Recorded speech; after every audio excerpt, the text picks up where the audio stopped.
नमस्कार दोस्तों, आप सभी का स्वागत है आपके अपने YouTube channel smart study point पे। तो फाइनली आज का जो हमारा सेशन है वो 25 टॉप 25 क्वेश्चन के उद्देश्य से बनाया गया है। आपको बता दें कि ये 25 क्वेश्चन बीए के साथ साथ में बीएससी, एमए, एलएलबी और साथ साथ में जितने भी एग्ज़ाम होते हैं। तो देखिए 25 जीके का मतलब क्या है कि 25 जो पैटर्न है हम उसको समझ लिया है। तो पैटर्न को समझने के बाद हमने ये डिसीजन लिया है कि हमने देखा है, तो एनालिसिस करने के बाद ये पता चला कि जो इलाहाबाद यूनिवर्सिटी का जो पेपर बनाया जाता है उसमें जीके और जीएस जो दो चीज़ें होती हैं, जनरल साइंस और ठीक है जनरल नॉलेज जो होते हैं वो दोनों सेम आते हैं। ठीक है, तो सेम प्रोसेस के लिए बार बार मेहनत करना वो चीज़ आपके लिए ठीक नहीं होंगी। हालांकि बीए के परिप्रेक्ष्य से बना जा रहा है, पीएससी का भी पैटर्न आपको बता दिया जाएगा, उसके लिए भी अलग से सेशन चलेगा, लेकिन पैटर्न सब यही है। ठीक है, उसमें भी अगर डिस्कशन करवाएंगे तो सब क्वेश्चन जो होंगे सिर्फ यही क्वेश्चन होंगे। तो बिना टाइम वेस्ट के आज के जो 25 क्वेश्चन है उसको हम डिस्कशन कर लेते हैं। तो चलिए स्टार्ट करते हैं आज का हमारा सेशन। हालांकि मैंने आपको एक बार फिर बता दिया है कि इसमें जैसे आरआरबी बताया गया कि आरआरबी में पूछा गया, तो इसको आपको ध्यान नहीं रखना है, क्योंकि आरआरबी एनटीपीसी में पूछा गया, हमसे उससे नहीं मतलब है कि इलाहाबाद यूनिवर्सिटी में पूछा जा रहा है या नहीं पूछा जा रहा है, हमें उससे मतलब है। तो इस चीज़ को आपको ध्यान में रखना है।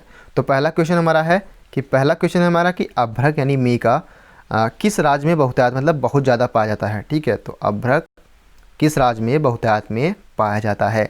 तो बिहार में जो है वो अभ्रक बहुतायत रूप में पाया जाता है। दूसरा हमारा है कि अंकलेश्वर निम्नलिखित में से किस खनिज पदार्थ के उत्पादन के लिए प्रसिद्ध है? तो अंकलेश्वर जो है वो पेट्रोलियम पदार्थ के उत्पादन के लिए सर्वप्रथम बहुत प्रसिद्ध है। अगला हमारा तीसरा नंबर क्वेश्चन है। इस प्रकार के क्वेश्चन जो है वो बार बार पूछे जाते हैं, तो आपको ये जितने भी बताए हैं 25 या 28 जितने भी हो, आपको पूरा का पूरा रट लेना है, क्योंकि इन्हीं में से जीके के क्वेश्चन यहाँ से इससे बाहर नहीं आने वाले हैं। ठीक है, तो ये चीज़ें आपको पढ़ लेनी है। तीसरा नंबर हमारा क्वेश्चन है कि भारत में तांबे के लिए प्रसिद्ध खेतड़ी स्थित है। कहाँ पर स्थित है खेतड़ी? तो भारत में तांबे के लिए जो सर्वप्रथम स्थान जो खेत जहाँ पर सबसे ज़्यादा तांबे की खेती होती है, वो तांबे का जहाँ निकाला जाता है, ठीक है, तो उस स्थान का नाम क्या है? वो उस स्थान का नाम है कर्नाटका। ठीक है, हिंदुस्तान स्टील लिमिटेड राउरकेला किस देश के सहयोग से स्थापित किया गया था? तो हिंदुस्तान स्टील लिमिटेड जो राउरकेला था वो किस देश की सहायता से स्थापित किया गया था? तो वो जर्मनी देश था। ठीक है, तो जर्मनी देश की सहायता से हिंदुस्तान स्टील लिमिटेड राउरकेला देश में स्थापित किया गया था। अगर हमारा है कि मोस्ट इंपॉर्टेंट क्वेश्चन ये पूछा गया है कि दुर्गापुर में लौह इस्पात उद्योग किस देश की सहायता से स्थापित किया गया था? तो जो दुर्गापुर में लौह इस्पात था वो किस देश की सहायता से स्थापित किया गया था? वो ब्रिटेन के देश की सहायता से स्थापित किया गया था। अगला हमारा छठा नंबर क्वेश्चन है कि एल्युमिनियम का प्रथम कारखाना कब स्थापित किया गया था? तो एल्यूमिनियम, हालांकि ये इतना इंपॉर्टेंट नहीं है, लेकिन आपको रट लेना है कि 1937 में एल्यूमिनियम का प्रथम कारखाना स्थापित किया गया था। अगला हमारा है कि सफल सूती वस्त्र कारखाना कहाँ स्थापित किया गया? तो सफल सूती वस्त्र जो कारखाना है वो कहाँ पे स्थापित किया गया है? तो वो स्थापित किया गया है मुंबई। ठीक है, आपको पता भी होगा कि मुंबई जो है कारखानों के लिए फेमस है, तो आपको इस बात को ध्यान रखना है। ठीक है, तो सफल सूती वस्त्र कारखाना कहाँ पर स्थापित किया गया था? मुंबई में। और किस सन में किया गया था ये आपको कमेंट बॉक्स में बताना है। नालको जो हमारा 8वां नंबर क्वेश्चन है कि नालको यानी NaLCO की स्थापना किस देश के सहयोग से की गई थी? तो 8वां नंबर जो हमारा क्वेश्चन है वो फ्रांस देश हमारा सही हो जाएगा। अगला हमारा क्वेश्चन है कि 9वां नंबर इंटीग्रल कोच फैक्ट्री स्थित है। मोस्ट इंपॉर्टेंट क्वेश्चन ये पेपर में पूछा जा चुका है। तो इंटीग्रल कोच फैक्ट्री 2018, 2017, 2016, 2015 लगातार पूछा गया है कि इंटीग्रल कोच फैक्ट्री कहाँ पर स्थित है। देखिए रेलवे के जो इसमें मैं आपको बता दूं कि क्वेश्चन का जो पैटर्न होता है, कई बार इस पर जो रेलवेज़ के जो पार्ट होते हैं वो कहाँ कहाँ पे बनते हैं, या फिर कौन सा ऐसा क्षेत्र है जो रेलवेज़ को पार्ट बनाने के लिए फेमस है, जैसे रेलवे का इंजन कहाँ पे बनता है, आपको कमेंट बॉक्स में बताना है। ठीक है, आपको ऑप्शन नहीं देंगे, आपको बताना है। ठीक है, सर्च करके आपको सर्च करेंगे तो ही वो चीज़ें। तो ये पैटर्न है कि रेलवे का इंजन किस क्षेत्र में बहुतायत में बनता है। ठीक है, सर्वप्रथम पहला स्थान कौन सा है, रेलवे का डिब्बा कहाँ पे बनता है। तो इस प्रकार के क्वेश्चन जो है इलाहाबाद यूनिवर्सिटी का ये पैटर्न है। ठीक है, जीके का। तो इंटीग्रल कोच फैक्ट्री स्थित है, तो इंटीग्रल कोच फैक्ट्री कहाँ पर स्थित है? कपूरथला में। आपको पता होना चाहिए, कपूरथला ये फेमस है रेलवे के लिए। अगला हमारा है कि भारतीय इंजीनियरिंग निगम लिमिटेड की स्थापना किस वर्ष की गई थी? तो भारतीय इंजीनियरिंग लिमिटेड की स्थापना 1958 में की गई थी। सर्वप्रथम जो है ट्रेन कहाँ से कहाँ तक चली थी और कितने किलोमीटर के बीच चली थी, ठीक है, और किसके राज्यकाल में, ठीक है, राज्यकाल में। चलो मैं एक बता देता हूँ, जैसे लॉर्ड डलहौजी ने चलवाया था, और मैं दूसरा भी बता देता हूँ कि मुंबई में चलवाया था। अब आपको बताना है कि मुंबई से कहाँ तक चली थी, कितने किलोमीटर चली थी और किस सन में चली थी, आपको ये कमेंट बॉक्स में बताना है। अगला हमारा क्वेश्चन नंबर है कि 11 नंबर की भारत का प्रथम उर्वरक कारखाना कहाँ स्थापित किया गया है, ठीक है, किया गया था। तो भारत का प्रथम उर्वरक कारखाना कहाँ पर स्थापित किया गया था? रानी पेट में, ठीक है। आपको इतना ध्यान रखना है, ये इंपॉर्टेंट नहीं है, हालांकि जो इंपॉर्टेंट होंगे मैं आपको बताता चलूँगा साथ साथ में पैटर्न को। आगरा निम्नलिखित में से किस उद्योग के लिए जाना जाता है? इंपॉर्टेंट क्वेश्चन है। तो 12 नंबर का हमारा जो सही हो जाएगा वो है चमड़ा उद्योग के लिए जाना जाता है। आगरा जो होता है, आगरा जो है वो चमड़ा उद्योग के लिए जाना जाता है। 13 नंबर हमारा क्वेश्चन बात करें तो 13 नंबर हमारा जो क्वेश्चन है वो है कि भारत में रेशम का सर्वाधिक उत्पादक किस राज्य में होता है? तो भारत में रेशम का सर्वाधिक उत्पाद कर्नाटक राज्य में होता है। भारत में रेशम का सर्वाधिक उत्पादन कर्नाटक राज्य में होता है, आपको ध्यान रखना है। अगला हमारा है 14 नंबर कि भारत का सबसे लंबा राष्ट्रीय राजमार्ग है। मोस्ट इंपॉर्टेंट क्वेश्चन, आप कोई भी पेपर उठा के देख लीजिए इलाहाबाद की यूनिवर्सिटी में, तो ये जो फेमस चीज़ें होती है सिर्फ उन्हीं से पूछा जाता है, ठीक है, आपको रट लेना है ये चीज़ें। तो NH44 ये पूछा गया है 2018, 2017 और 2010 के पेपर में, आप लोग उठा के देख लीजिएगा एक बार, ठीक है। हालांकि हमारा जो NH44 है, आपको इसमें इस प्रकार से भी पूछा जा सकता है कि सबसे लंबा राष्ट्रीय राजमार्ग कौन सा है, आपको ये ध्यान रखना है कि NH44। और इस प्रकार से भी पूछा जा सकता है कि दो राज्यों को जोड़ने वाली ऐसी कौन सी राष्ट्रीय राजमार्ग है, या फिर राष्ट्रीय राजमार्ग दे देगा, उसमें से पूछेगा कि ये किनको जोड़ती है, ठीक है। तो ये जो पैटर्न है उसको आपको फॉलो करना है, हर बार इसमें से एक क्वेश्चन ज़रूर आते हैं, ठीक है। तो भारत का सबसे लंबा राष्ट्रीय राजमार्ग कौन सा है? NH यानी नेशनल हाईवे 44। अगर हमारा है कि भारतीय रेल का राष्ट्रीयकरण कब किया गया था? देखिए जो क्वेश्चन हमने पूछा था उसका एक आंसर और मिल गया है, तो लास्ट में आपको बताना है कि कहाँ से कहाँ तक चली थी, ठीक है। तो 15 नंबर का जो क्वेश्चन हमने बताया था माफ़ कीजिएगा, वो अलग क्वेश्चन है, ठीक है। तो भारतीय रेल का राष्ट्रीयकरण, इस बात को आपको ध्यान रखना है कि पहली बार हमने पूछा था कब चली थी, और भारतीय रेल का राष्ट्रीयकरण कब किया गया था, तो आपको ध्यान रखना है कि 1950 में भारतीय रेल का राष्ट्रीयकरण किया गया था। ऑप्शन 16 नंबर अगर क्वेश्चन की बात किया जाए तो भारत में सर्वप्रथम मेट्रो की शुरुआत किस शहर में की गई थी? तो भारत में सर्वप्रथम मेट्रो की जो शुरुआत की गई थी वो कोलकाता, आपको दिल्ली नहीं लगाना है या लखनऊ जयपुर नहीं लगाना, ठीक है। लखनऊ में तो काफ़ी बाद में हुई है, लेकिन सर्वप्रथम कहाँ पे चली थी? कोलकाता में चली थी। भारत में मोस्ट इंपॉर्टेंट क्वेश्चन पूछा गया है कई बार, तो कोलकाता में सर्वप्रथम मेट्रो की शुरुआत की गई थी। ऑप्शन जो 2 हो जाएगा हमारा वो सही हो जाएगा।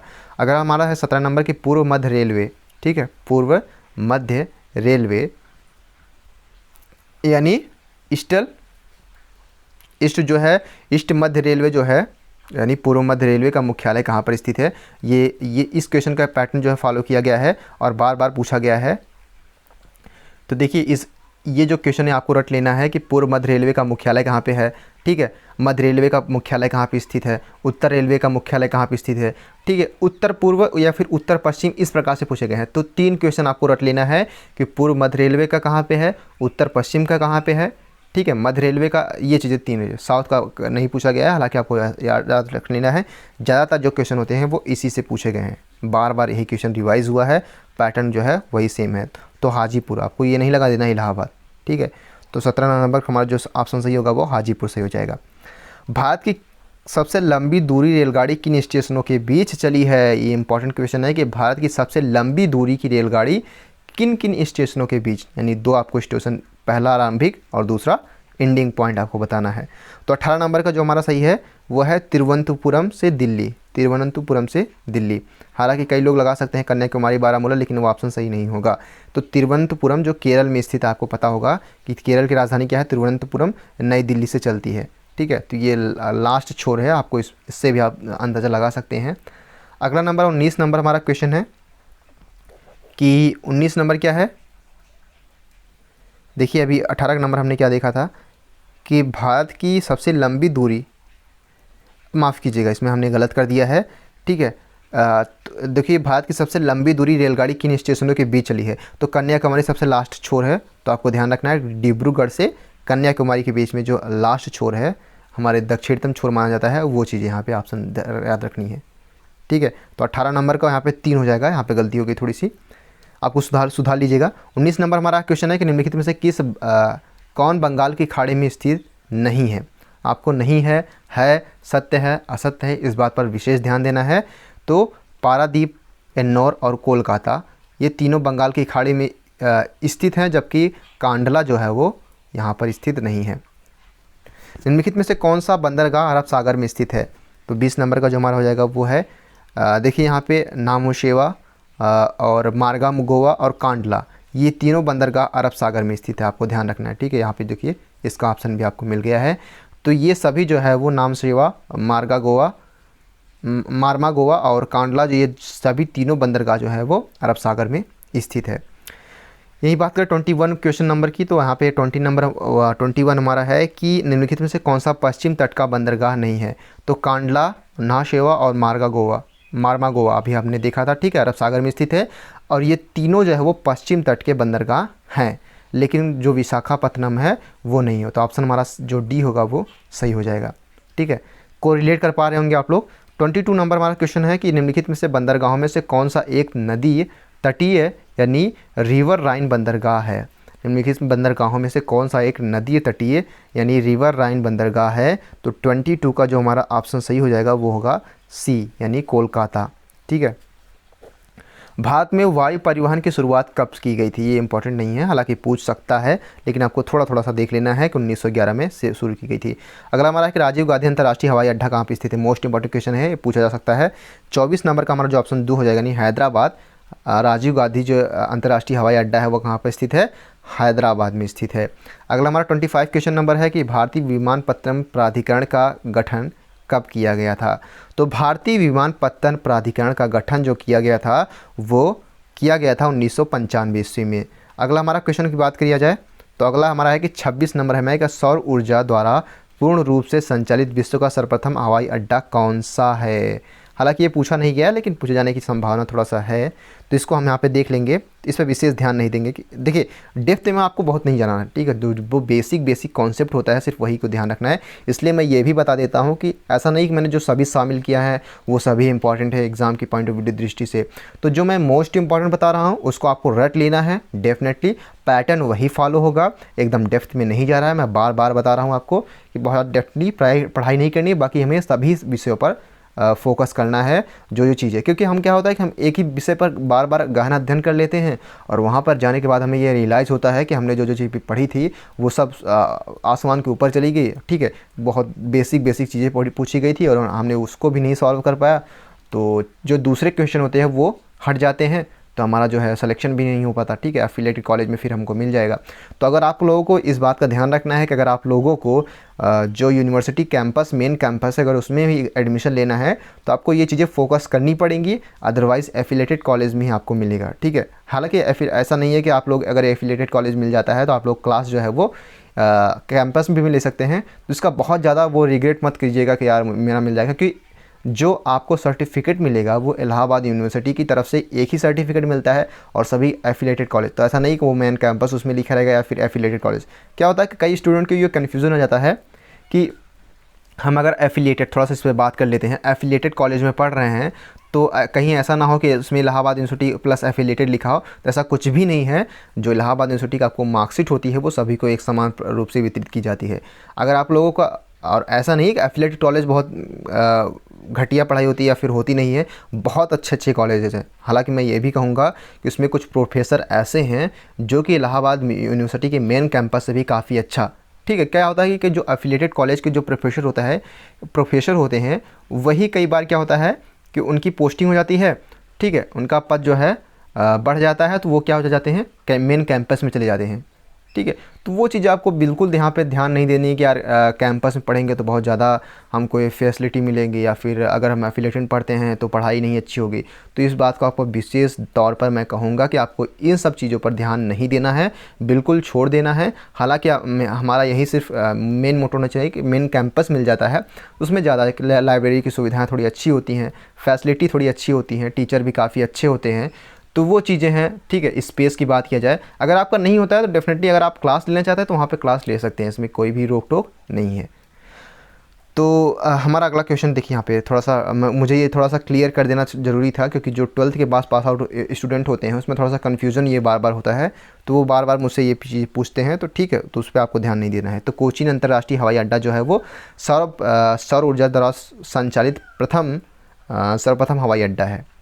अगला हमारा है कि जनसंख्या के आधार पर सर्वाधिक जनजाति भारत के किस राज्य में पाई जाती है। इंपॉर्टेंट क्वेश्चन है, कई बार पूछा गया है, आपको थोड़ा सा ध्यान दे देना है, बहुत ज़्यादा फोकस नहीं करना है। तो मध्य प्रदेश में, कई लोग क्या होता है उत्तर प्रदेश लगा के चले जाते हैं। तो जनसंख्या के आधार पर सर्वाधिक जनजाति भारत के, जनजाति पूछा गया है, ठीक है, तो जनजाति जो है वो भारत के किस राज्य में पाए जाते हैं, तो मध्य प्रदेश में। 28 नंबर हमारे को वर्ष 2011 की जनसंख्या के अनुसार ये पूछा गया है 2018 के पेपर में कि वर्ष 2011 की जनसंख्या, देखिए हर 10 वर्ष बाद जो है जनसंख्या गणना होती है, आपको पता है, ठीक है, 2021 में होगी। तो वर्ष 2021 की जनगणना हालांकि दूसरे नंबर पर हमारा है, ठीक है, जो भारत हमारा है वो दूसरे नंबर पे है। अगर अगली जनसंख्या होगी तो हमें ये विशेष तौर पर हमें ध्यान रखना चाहिए कि हो सकता है कि ये चीन को भी पीछे छोड़ करके पहले स्थान पर हो जाए। तो वर्ष 2011 की जनगणना के अनुसार भारत की जनसंख्या में जनजातियों की कितनी प्रतिशत भागीदारी रही है, तो 28 नंबर का जो हमारा 2 ऑप्शन होगा वो सही हो जाएगा। हालांकि हम यहाँ पे सेशन यहीं पे समाप्त करते हैं, क्योंकि थोड़ा वीडियो लंबा हो गया है। तो इन्हीं चीज़ों को आपको रट लेना है, बिल्कुल इससे बाहर चीज़ें नहीं आने वाली है, पैटर्न यही फॉलो होगा, ठीक है। वो वहाँ पर जो बैठे वहाँ पर, तो ऐसा नहीं कि वो बहुत ज़्यादा डीपली पूछ लेंगे, क्योंकि उनको भी पता है कि 12th के बाद स्टूडेंट अगर आता है तो इसकी सामान्य समझ क्या है उसको यहाँ पे ध्यान में रखकर पेपर बनाया जाता है। तो आई होप आपको वीडियो समझ में आएगा, वीडियो पसंद आएगा, और वीडियो पसंद आया तो अपने दोस्तों के साथ शेयर कीजिए। So keep loving, keep stay with us, thank you so much, good luck.